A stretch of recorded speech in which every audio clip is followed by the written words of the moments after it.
الحمد للہ وکفا والصلاة والسلام علی من لا نبی بعد اما بعد فاعوذ باللہ من الشیطان الرجیم بسم اللہ الرحمن الرحیم قل اعوذ برب الفلق من شر ما خلق ومن شر غاسق اذا وقب ومن شر النفاثات في العقد ومن شر حاسد اذا حسد صدق اللہ العظیم وصدق رسولہ النبی الکریم اللہم صل وسلم وبارک علی سیدنا محمد وعلی آل محمد اللہم بارک علی سیدنا ومولانا محمد وعلی آل محمد۔ لائق تعظیم قابل احترام بزرگوں، دوستوں اور ساتھیوں،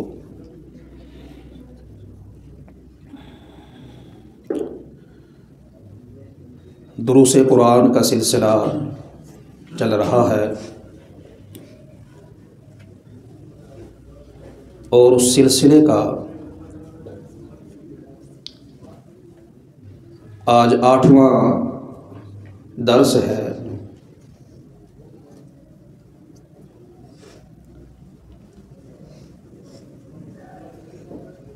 ان صورتوں کا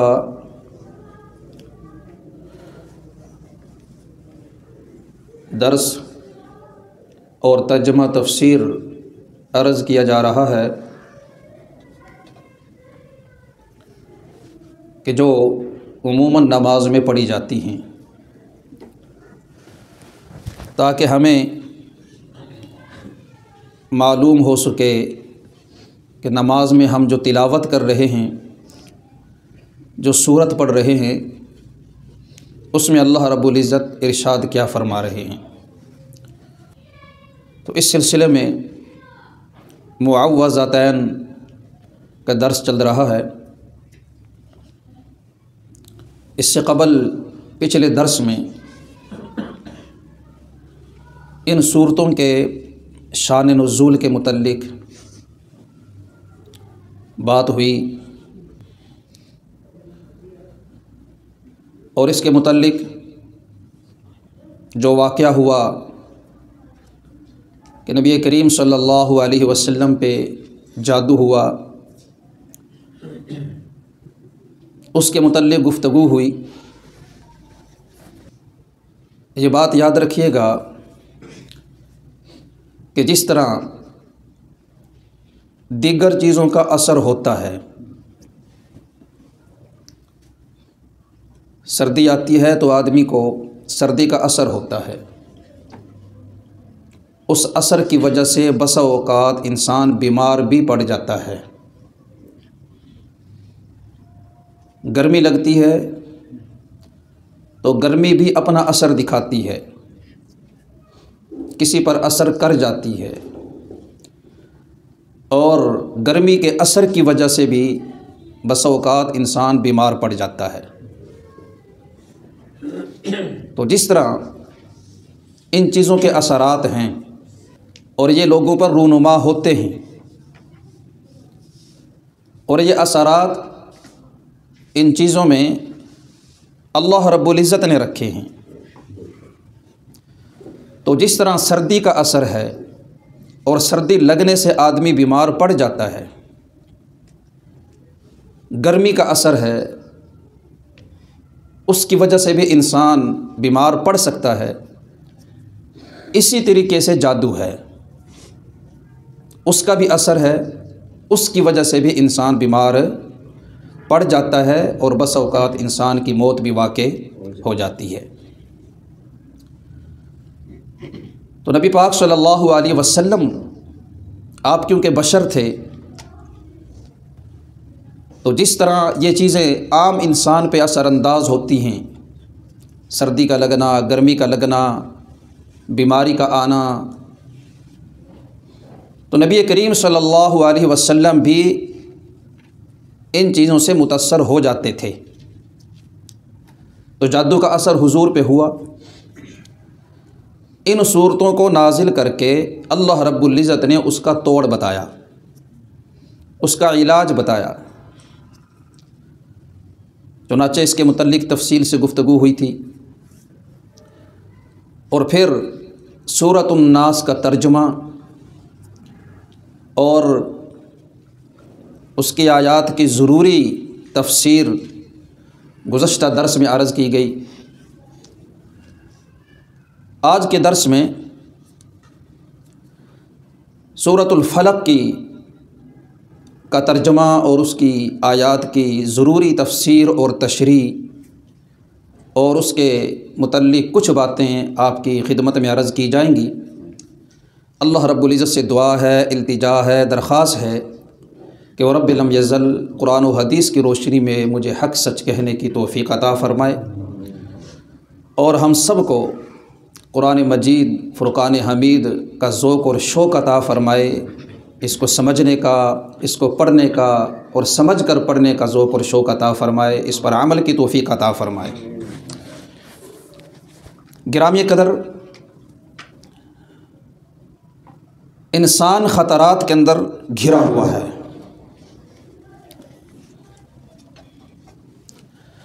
مختلف قسم کے خطرات ہیں، روحانی بھی،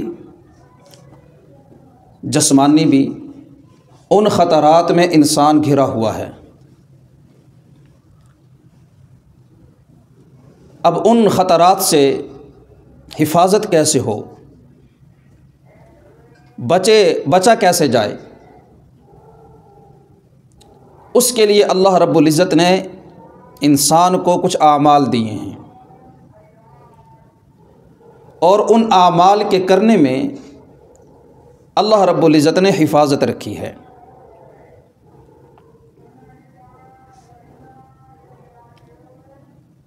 قرآن و حدیث میں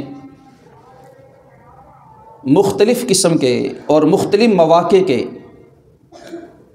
ہمیں تعوذ سکھائے گئے ہیں کہ ان کے ذریعے سے اللہ کی پناہ حاصل کریں، ان کے ذریعے سے اللہ کی پناہ مانگیں۔ چنانچہ بیت الخلاء جب انسان اپنی حاجت کے لیے جاتا ہے تو بیت الخلاء واش روم وہ مقام ہے کہ جہاں عموماً جنات کا بسیرا ہوتا ہے، تو اب وہ انسان کو تکلیف نہ پہنچائیں، کوئی شرارت نہ کریں، ان سے حفاظت کے لیے نبی کریم صلی اللہ علیہ وسلم نے ہمیں تعوذ سکھایا ہے، اللہ سے پناہ مانگنا سکھایا ہے۔ اللہم انی اعوذ بک من الخبث والخبائث، اے اللہ میں آپ کی پناہ میں آتا ہوں، اعوذ بک، آپ کی پناہ میں آتا ہوں، آپ کی حفاظت میں آتا ہوں، من الخبث والخبائث، جنوں سے اور جننیوں سے۔ اسی طریقے سے جب شام ہو تو اس کے متعلق بھی ہمیں تلقین کی گئی کہ ہم اللہ کی پناہ میں آئیں، اللہ سے حفاظت مانگیں۔ مختلف قسم کے تعوذ ہمیں سکھائے گئے۔ نبی کریم صلی اللہ علیہ وسلم نے فرمایا کہ جب شام ہو تو اللہ سے یوں پناہ مانگو، اعوذ بکلمات اللہ التامات من شر ما خلق، کہ 3 مرتبہ اس دعا کو پڑھ کر اللہ کی پناہ مانگو۔ میں پناہ مانگتا ہوں یا میں پناہ میں آتا ہوں اللہ کی، بکلمات تمام کلمات تام کے ساتھ، اللہ کے کلمات تامہ کے ساتھ، من شر ما خلق، ہر چیز کے شر سے جو اللہ نے پیدا کی ہے۔ اسی طریقے سے ہمیں ایک تعوذ یہ سکھایا کہ ہم شام کو یوں پڑھیں، اعوذ بکلمات اللہ التامۃ من کل شیطان وہامۃ ومن کل عین لامۃ۔ اسی طریقے سے ایک تعوذ ہمیں یہ سکھایا کہ ہم اللہ کی پناہ یوں مانگیں، اعوذ بکلمات اللہ التامۃ من غضبہ و عقابہ و شر عبادہ ومن ہمزات الشیاطین، کہ میں اللہ کی پناہ مانگتا ہوں اس کے کلمات تام کے ساتھ، اس کے غصے سے، اس کے عقاب سزا اور ناراضگی سے، اور شیطان کے جنات کے موجود ہونے سے۔ تو فرمایا کہ ان کلمات کو، ان دعاؤں کو صبح و شام 3 مرتبہ پڑھا کرو، اللہ حفاظت فرمائیں گے۔ تو یہ جتنے بھی تعوذ ہیں، ان تمام تعوذ میں سب سے بہترین تعوذ کہ جس کے ذریعے سے اللہ کی پناہ حاصل کی جائے، اللہ کی حفاظت حاصل کی جائے، وہ ان 2 صورتوں کے ذریعے سے پناہ مانگنا ہے۔ ان 2 صورتوں کے ذریعے سے پناہ مانگنا ہے، قل اعوذ برب الفلق اور قل اعوذ برب الناس۔ یہ بہترین تعوذ ہیں، ہر چیز سے پناہ ان 2 صورتوں کے اندر آ گئی۔ یہی وجہ ہے کہ جب یہ 2 صورتیں نازل ہوئیں تو نبی کریم صلی اللہ علیہ وسلم نے ایک صحابی سے فرمایا، کیا میں تمہیں ایسی 2 صورتیں نہ سکھاؤں کہ جن جیسی صورت نہ تورات میں نازل ہوئی، نہ زبور میں نازل ہوئی، نہ انجیل میں نازل ہوئی۔ صحابی نے عرض کی، یا رسول اللہ صلی اللہ علیہ وسلم ضرور سکھائیے۔ تو آپ علیہ السلام نے اس صحابی کو یہی 2 صورتیں، قل اعوذ برب الفلق اور قل اعوذ برب الناس سکھائی، کہ یہ ایسی 2 صورتیں ہیں کہ جن کے پائے کی کوئی صورت پچھلی کسی کتاب میں نازل نہیں ہوئی۔ یہی وجہ تھی کہ نبی پاک صلی اللہ علیہ وسلم کی یہ عادت مبارکہ تھی کہ جب آپ رات کو سونے لگتے تو ان صورتوں کے ذریعے سے اپنے آپ پر دم فرمایا کرتے تھے۔ طریقہ یہ تھا کہ آپ علیہ السلام ان صورتوں کو پڑھتے اور ان صورتوں کو پڑھ کر اپنے ہاتھوں پر پھونکتے، اور پھر اپنے ہاتھوں کو سر سے لے کے پاؤں تک پورے جسم پر پھیر لیا کرتے تھے۔ یہ عمل حضور 3 مرتبہ کرتے تھے۔ علماء نے لکھا ہے کہ جو بندہ یہ عمل کرتا ہے تو وہ روحانی جسمانی بیماریوں سے محفوظ رہتا ہے، اور اللہ تعالیٰ وسوسوں سے حفاظت فرماتے ہیں۔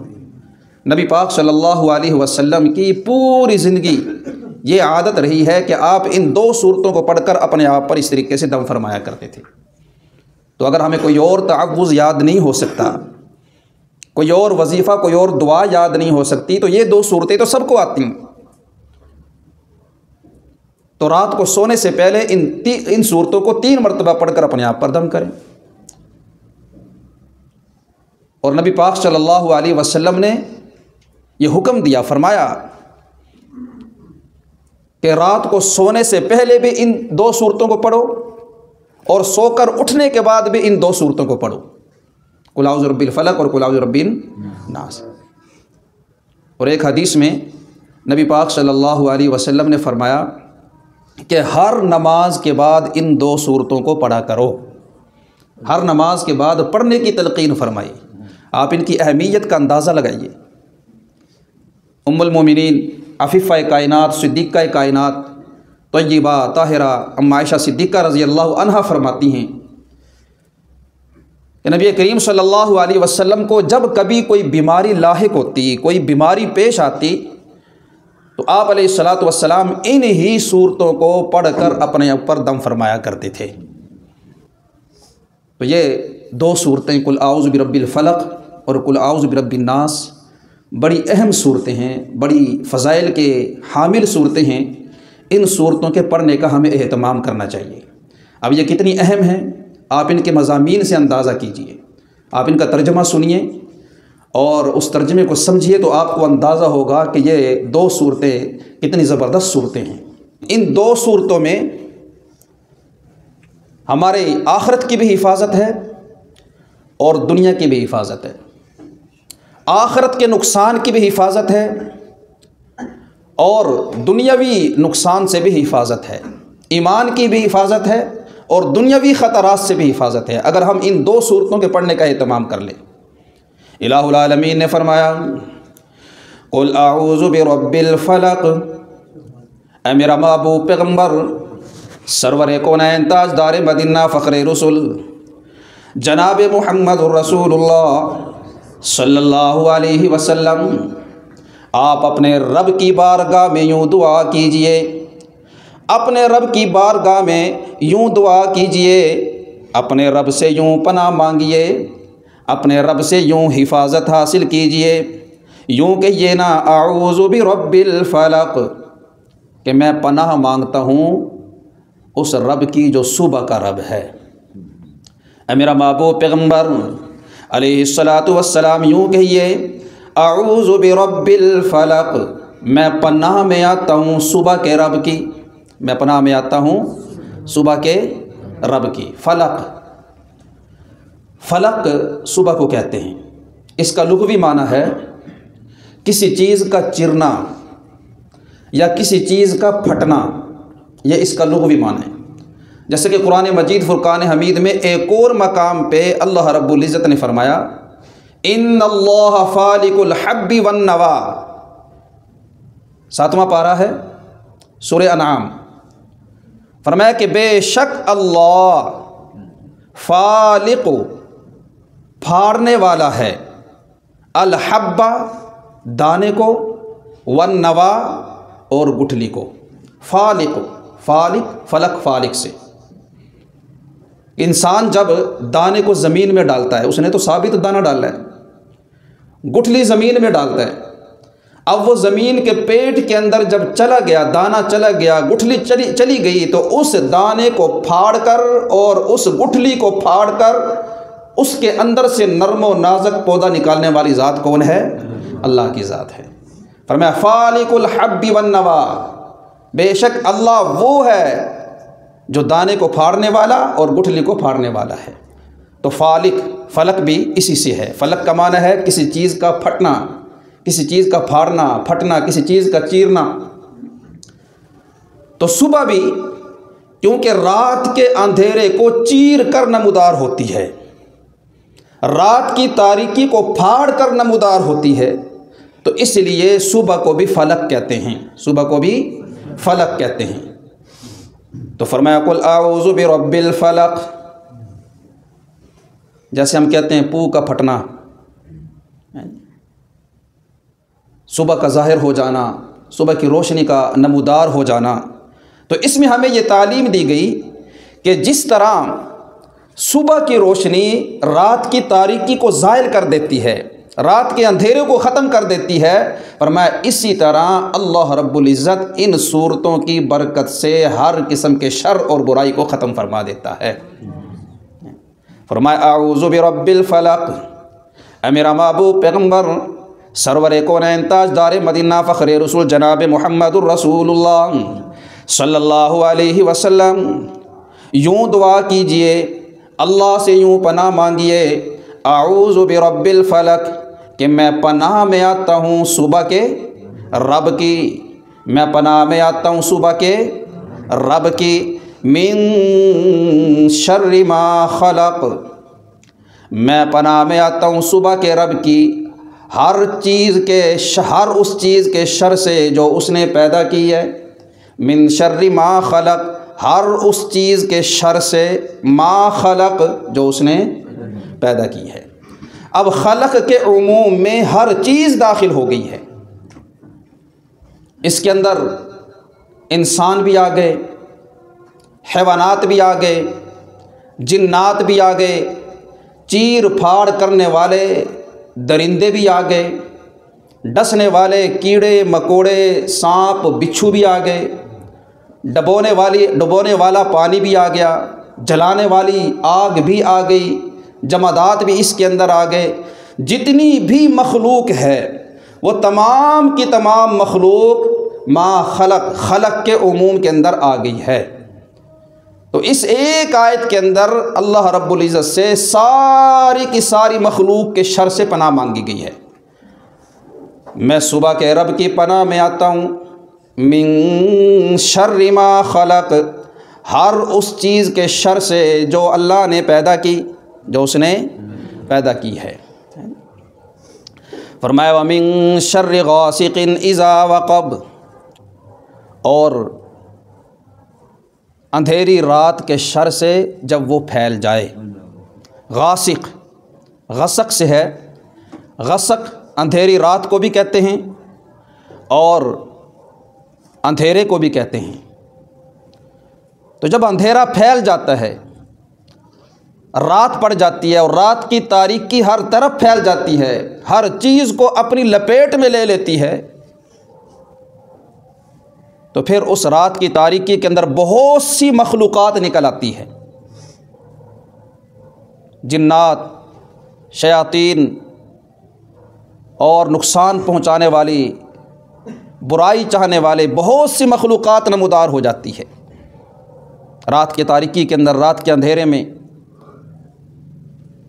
اس لیے نبی کریم صلی اللہ علیہ وسلم نے ایک حدیث کے اندر فرمایا کہ جب سورج غروب ہو جاتا ہے، سورج ڈوب جاتا ہے، تو جنات اور شیاطین نکل آتے ہیں۔ اور ایک حدیث میں فرمایا کہ غروب آفتاب کے بعد، سورج کے ڈوب جانے کے بعد، مغرب کے بعد بچوں کو باہر نہ نکالا کرو۔ کیوں؟ اس لیے کہ سورج کے غروب ہونے کے بعد جنات شیاطین نکلتے ہیں، ان کی نقل و حرکت ہوتی ہے، اور ان کی اس نقل و حرکت کی وجہ سے بچوں کو نقصان پہنچ سکتا ہے۔ اور اس کے علاوہ بہت سے ڈسنے والے کیڑے مکوڑے سانپ بچھو رات کے اندھیرے میں نکل آتے ہیں، اور برائی چاہنے والے بہت سے چور، ڈاکو، لٹیرے اور شر پھیلانے والی مخلوق نکل آتی ہے۔ تو اس لیے اللہ سے پناہ مانگی گئی ہے۔ فرمایا کہ وَمِن شَرِّ غَاسِقٍ إِذَا وَقَبَ، اور میں صبح کے رب کی پناہ میں آتا ہوں اندھیری رات سے، اذا وقب، جب وہ پھیل جائے۔ جب اندھیری رات کا اندھیرا ہر چیز کو اپنی لپیٹ کے اندر لے لے، تو اس کے شر سے میں اللہ کی پناہ میں آتا ہوں۔ آگے فرمایا وَمِن شَرِّ النَّفَّاثَاتِ فِي الْعُقَدِ، اور پڑھ پڑھ کر گروں میں پھونکنے والوں کے شر سے میں صبح کے رب کی پناہ میں آتا ہوں۔ نفاسات، یہ نفس سے ہے۔ نفس کا معنی ہوتا ہے پڑھ پڑھ کر دم کرنا، پڑھ پڑھ کر پھونکنا۔ جو جادوگر ہوتے ہیں وہ ایسے کلمات پڑھتے ہیں کہ جن کے ذریعے سے جنات سے، شیاطین سے، غیر اللہ سے مدد مانگی جاتی ہے۔ اور پھر جادو کے اندر عموماً یہ ہوتا ہے کہ وہ کسی دھاگے پر، کسی رسی پر، بالوں پر یا کسی ایسی چیز پر جادو کرتے ہیں اور گریں لگاتے ہیں۔ تو جب وہ کلمات پڑھتے ہیں، پھونکتے ہیں اور گرہ لگا دیتے ہیں، پھر کلمات پڑھتے ہیں، پھونکتے ہیں اور گرہ لگا دیتے ہیں۔ جیسا کہ آپ نے نبی پاک صلی اللہ علیہ وسلم کے واقعے میں سنا کہ آپ علیہ الصلاۃ والسلام کے سر مبارک کے بال لے کر ان کو اوپر گرے لگائی گئی، یا کسی دھاگے کے اندر گرے لگائی گئی، اور کتنی گرے لگائی تھی؟ 11 گرے۔ ان گروں کے اوپر پھونکا گیا تھا، اور جب تک وہ گریں نہ کھلتی اس جادو کا اثر ختم نہ ہوتا۔ چنانچہ اللہ رب العزت نے ان 2 صورتوں کو نازل فرمایا، قل اعوذ برب الفلق اور قل اعوذ برب الناس۔ ان کی 11 آیات ہیں۔ اے میرا محبوب پیغمبر صلی اللہ علیہ وسلم، آپ ان 2 صورتوں کو پڑھتے جائیں۔ ایک آیت پڑھیں گے ایک گرہ کھل جائے گی، دوسری آیت پڑھیں گے دوسری گرہ کھل جائے گی۔ اس طریقے سے 11 کے 11 گرہ کھل گئی اور حضور سے جادو کا اثر ختم ہو گیا۔ تو جادو کرنے والے کیونکہ پڑھ پڑھ کر گروں میں پھونکتے ہیں، اس لیے فرمایا کہ وَمِن شَرِّ النَّفَّاثَاتِ فِي الْعُقَدِ، اور پڑھ پڑھ کر گروں میں پھونکنے والوں کے شر سے میں صبح کے رب کی پناہ میں آتا ہوں۔ عقد کا معنی ہوتا ہے گرہ، عقد کا معنی کیا ہوتا ہے؟ گرہ۔ نفاسات کا معنی ہے پڑھ پڑھ کر پھونکنا، پڑھ پڑھ کر دم کرنا، پڑھ پڑھ کر پھونکنا۔ تو میں پڑھ پڑھ کر پھونکنے، گروں میں پھونکنے والوں کے شر سے پناہ مانگتا ہوں۔ آگے فرمایا وَمِن شَرِّ حَاسِدٍ إِذَا حَسَدَ، اور حسد کرنے والوں کے حسد سے، حسد کرنے والوں کے حسد سے جب وہ حسد کریں، حسد کرنے والوں کے شر سے جب وہ حسد کریں، میں صبح کے رب کی پناہ میں آتا ہوں۔ حسد یہ بھی بہت خطرناک بیماری ہے۔ اللہ رب العزت، حسد ہے کیا؟ اللہ رب العزت جب کسی کو کامیابی عطا فرمائیں، کسی کو ترقی عطا فرمائے، تو کسی کی ترقی کو دیکھ کر، اس کی کامیابی کو دیکھ کر دل کے اندر ایک جذبہ پیدا ہوتا ہے۔ حسد یہ دل کی اس بیماری کا نام ہے، اور وہ جلن اور وہ جذبہ کیا ہے، وہ خیال کیا ہے کہ دل کے اندر یہ جذبہ پیدا ہوتا ہے کہ اس بندے سے یہ نعمت چھن جائے، جو ترقی اس کو ملی ہے یہ ترقی اس کی ختم ہو جائے، جو کامیابی اس کو حاصل ہوئی ہے یہ کامیابی اس کی ختم ہو جائے، یہ نعمت اس سے ختم ہو جائے، خواہ مجھے ملے یا نہ ملے۔ یہ حسد ہے۔ دل کے اندر اس جذبے کا آ جانا، اس خیال کا پیدا ہو جانا کہ اس سے یہ نعمت ختم ہو جائے، خواہ مجھے ملے یا نہ ملے، یہ حسد ہے۔ اور اس حسد کے بارے میں نبی کریم صلی اللہ علیہ وسلم نے فرمایا کہ حسد نیکیوں کو ایسے کھا جاتا ہے جیسے آگ خشک لکڑیوں کو، کہ سوکھی لکڑیوں کو آگ کتنی تیزی کے ساتھ کھاتی ہے، کتنی تیزی کے ساتھ جلاتی ہے، اسی طریقے سے فرمایا حسد نیکیوں کو کھا جاتا ہے۔ اور یہ کتنی بھیانک بیماری ہے۔ اس حسد کی وجہ سے کائنات کے اندر، عالم کے اندر کتنی برائیاں پیدا ہوئی ہیں۔ شیطان کیوں بنا؟ اسی حسد اور تکبر کی وجہ سے، کہ اللہ رب العزت نے جب آدم علیہ السلام کو شان عطا فرمائی، آدم علیہ السلام کو اللہ نے ترقی عطا فرمائی، مقام عطا فرمایا، تو شیطان حسد کے اندر آ گیا۔ چنانچہ اس حسد کی وجہ سے وہ اللہ کے قرب سے محروم ہو گیا، اللہ کے دربار سے محروم ہو گیا، اللہ کی نظروں سے گر گیا، اور ہمیشہ کے لیے ملعون قرار پایا۔ اور یہی وہ حسد والی بیماری ہے جس کی وجہ سے کائنات کا سب سے پہلا قتل ہوا۔ کائنات کا سب سے پہلا قتل جو حابیل اور قابیل کا جو واقعہ ہے، وہ بھی اسی حسد کی بنا پر ہوا۔ اور بنی اسرائیل کا واقعات آپ سنتے رہتے ہیں، وہ حق سے کیوں محروم رہے، ایمان سے کیوں محروم رہے، نبی کریم صلی اللہ علیہ وسلم پر وہ کیوں ایمان نہ لا سکے؟ وجہ کیا تھی؟ یہی حسد تھا کہ نبی آخر الزمان جناب محمد الرسول اللہ صلی اللہ علیہ وسلم بنی اسرائیل کے بجائے بنی اسماعیل میں سے کیوں آئے ہیں؟ بنی اسماعیل کو ترقی کیوں مل گئی ہے؟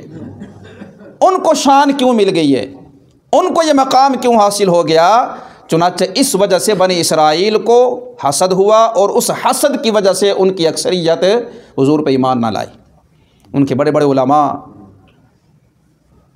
ان کے بڑے بڑے پیر، گدی نشین، اہل علم جانتے بوجھتے ہوئے، اور میں یعرفونہ کما یعرفون ابناءہم، کہ وہ حضور کو ایسے جانتے پہچانتے ہیں جیسے اپنے حقیقی بیٹوں کو جانتے پہچانتے ہیں، مگر ایمان لانے سے کس چیز نے روکا؟ اس حسد نے، کہ ان کو یہ شان کیوں ملی ہے۔ اور آج بھی آپ مشاہدہ کرتے رہتے ہیں، خبریں سنتے رہتے ہیں، اسی حسد کی وجہ سے کتنی لڑائیاں ہیں، اس حسد کی وجہ سے کتنے قتل ہو رہے ہیں، کتنے واقعات ایسے ہیں کہ دوست کو مار دیا۔ کیوں مار دیا جی؟ بس حسد تھا، اس کو کامیابی کیوں ملی، اس کے نمبر زیادہ کیوں آئے۔ اس کا پہلا نمبر کیوں آ گیا؟ اور یہ جو ہے اس کو نوکری کیوں مل گئی، اس کو ملازمت کیوں مل گئی، مجھے کیوں نہیں ملی؟ کلور کوٹ ضلع بھکر کے اندر یہ واقعہ ہوا، دوست نے دوست کو مار دیا، صرف اس وجہ سے کہ اس کو نوکری مل گئی ہے، فوج میں چلا گیا۔ اور کتنے رشتوں کے اندر جو آگ لگتی ہے اسی حسد کی وجہ سے۔ عمرہ جی دیدہ رشتہ کیوں ہو گیا؟ اس کے بیٹے کا رشتہ کیوں ہو گیا ہے؟ یا اس کے ہاں اولاد کیوں پیدا ہو گئی ہے، میرے ہاں اولاد کیوں نہیں ہوئی؟ یا اس کا بیٹا کیوں پیدا ہوا ہے، میرے بیٹا کیوں نہیں ہے؟ تو اس کے بیٹے کو مار دیا۔ یہ تو للہ میں بھی واقعہ ہوا ہے۔ کیوں مار دیا جی؟ حسد ہے۔ کیوں دا پتر کیوں ہوئے؟ اور یہی وہ حسد ہے جس کی وجہ سے انسان جادوگروں کی طرف جاتا ہے، عاملوں کے پاس جاتا ہے، جادوگروں کے پاس جاتا ہے، اسی حسد کی وجہ سے اپنے رشتہ داروں پہ جادو کراتا ہے، اسی حسد کی وجہ سے لوگوں پہ جادو کراتا ہے، کاروبار میں بندش ڈالتے ہیں، رشتوں میں بندش ڈالتے ہیں۔ تو اس حسد سے پناہ مانگی گئی ہے۔ فرمایا کہ اللہ کی پناہ مانگو۔ یہ جادو، یہ اس طرح کی چیزیں ہیں جو انسان کو نظر نہیں آ سکتی، اور انسان کو معلوم بھی نہیں ہوتا، محسوس بھی نہیں ہوتا، پتہ بھی نہیں چلتا کہ مجھے ہوا کیا ہے۔